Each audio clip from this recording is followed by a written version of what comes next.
पिछली कड़ी में हमने चर्चा की थी कि अकबर ने राय सुरजन की समस्त शर्तें स्वीकार करके रणथंभौर का दुर्ग प्राप्त कर लिया।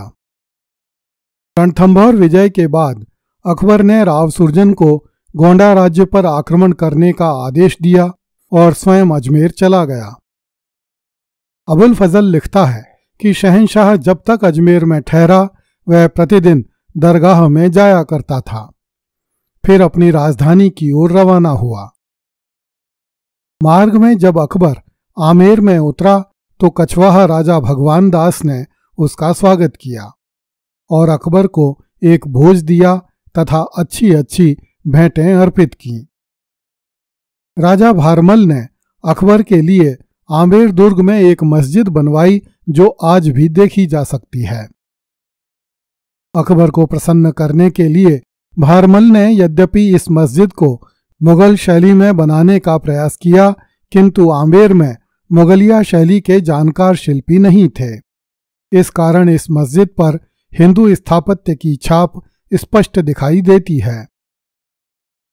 मस्जिद को बाहर से लाल रंग से पोतकर लाल बलुआ पत्थर से निर्मित होने का आभास दिया गया है, क्योंकि अकबर ने लगभग सभी भवन लाल रंग के पत्थर से बनवाए थे।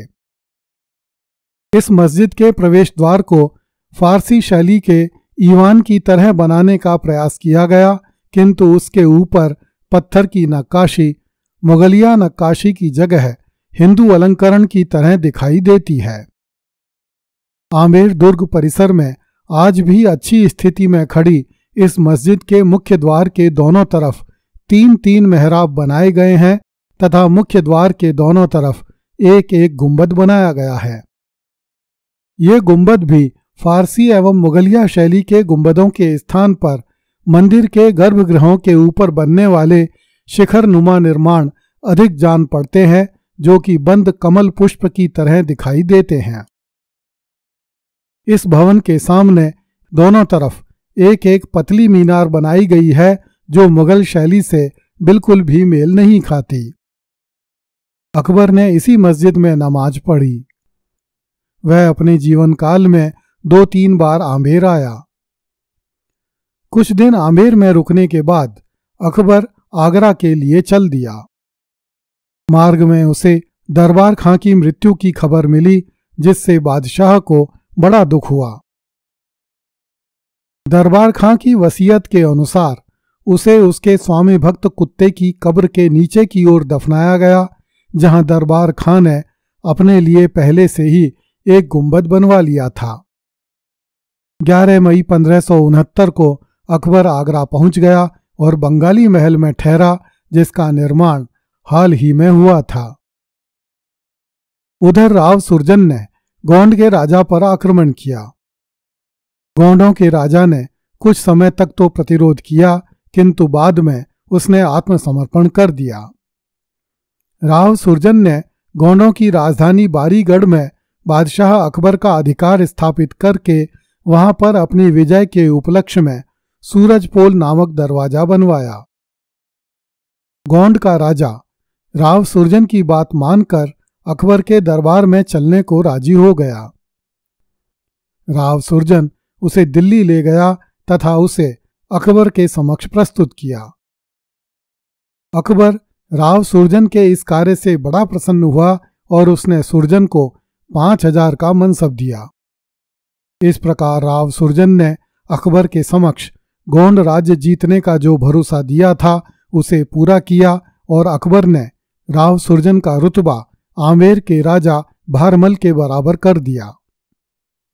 वंश भास्कर के अनुसार राव सुरजन बादशाह से अनुमति लेकर बूंदी गया और उसने बूंदी के निकटवर्ती 26 परगने बूंदी राज्य में मिलाए। बादशाह ने राव सुरजन को बनारस के पास भी 26 परगने प्रदान किए। अकबर ने राव सुरजन को बनारस और चुनार का हाकिम नियत कर दिया। कालिंजर राजपूतों के प्रसिद्ध दुर्गों में से एक था। यह वर्तमान समय में उत्तर प्रदेश के बांदा जिले में स्थित है। अगस्त 1569 में अकबर ने मजनू खां काकशाह को इस दुर्ग पर आक्रमण करने के लिए भेजा। कालिंजर के दुर्गपति रामचंद्र ने शत्रु का सामना किया, परंतु जब उसे चित्तौड़ तथा रणथंभौर के पतन की जानकारी मिली तब उसका साहस भंग हो गया और उसने समर्पण कर दिया।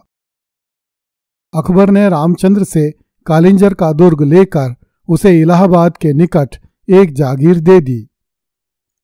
मजनू खां काकशाह को कालिंजर का दुर्गपति नियुक्त कर दिया गया। इस समय तक अकबर के कई पुत्र उत्पन्न हो चुके थे, किंतु वे सब शैशव अवस्था में ही मर जाते थे।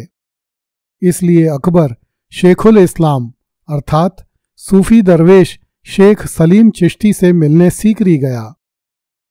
मुल्ला अब्दुल कादिर बदायूनी ने अपनी पुस्तक मुंतखब उत तवारीख में लिखा है कि अकबर अपनी एक गर्भवती बेगम को सलीम चिश्ती के मकान में छोड़ आया ताकि उसे दरवेश का आशीर्वाद प्राप्त हो सके। मुल्ला लिखता है कि अकबर ने सीकरी की पहाड़ी पर शेख के निवास के पास एक भव्य मस्जिद का निर्माण करवाया तथा एक नए दुर्ग की आधारशिला रखी। मुल्ला बदायूनी लिखता है कि अकबर ने सीकरी में पत्थर की एक ऊंची और काफी बड़ी मस्जिद बनवाई, इतनी बड़ी कि उसे पहाड़ का एक हिस्सा कहा जा सकता है। यह इतनी दुर्लभ थी कि संसार में शायद ही कहीं दिखाई दे। लगभग 5 साल में यह मस्जिद बनकर तैयार हुई। अकबर ने इस स्थान को फतेहपुर नाम दिया। अकबर ने उसमें गुसलखाने एवं दरवाजे आदि भी बनवाए। अकबर के अमीरों ने भी इस मस्जिद में मीनारें, बरामदे एवं भव्य महल बनवाए। मुल्ला अब्दुल कादिर बदायूनी ने इस मस्जिद के बनवाए जाने पर एक कविता लिखी जो इस प्रकार है। यह किला इस्लाम का गुंबद है, अल्लाह इसके बनवाने वाले को कीर्ति दे। गैब्रियल ने तारीख इस प्रकार दी, ऐसा जमीन पर नहीं देखा गया, जन्नती काबा जन्नत से उतर कर आ गया। अकबर के समकालीन दरबारी अशरफ खां ने इस मस्जिद की तारीफ करते हुए लिखा, यह मक्का मस्जिद के बाद दूसरी है। मुल्ला अब्दुल कादिर बदायूनी ने अकबर तथा शेख सलीम चिश्ती की निकटता का उल्लेख करते हुए लिखा है कि शेख ने शहंशाह को अपने घर में बने हुए सभी कमरों में जाने की अनुमति दे दी। इस कारण अकबर किसी भी कमरे में कभी भी चला जाता था। इस पर शेख के बच्चे और भतीजे नाराज होकर शेख से शिकायत करते कि अकबर के बार बार हमारे कमरों में आने के कारण हमारी बेगमें हमसे पराई होती जा रही हैं। इस पर शेख उत्तर देता कि संसार में औरतों की कमी नहीं है, मैंने तुम लोगों को अमीर बनाया है, दूसरी बेगमें ले आओ, क्या फर्क पड़ता है। शेख के घर की इस स्थिति पर चुटकी लेते हुए मुल्ला अब्दुल कादिर बदायूनी ने लिखा है कि या तो महावत से दोस्ती मत करो या फिर मकान हाथी के अनुकूल बनाओ। अगली कड़ी में देखिए, टकाटंच सोने जैसा था मोहिनी का रूप। कृपया इस चैनल को लाइक, सब्सक्राइब एवं शेयर करें। धन्यवाद।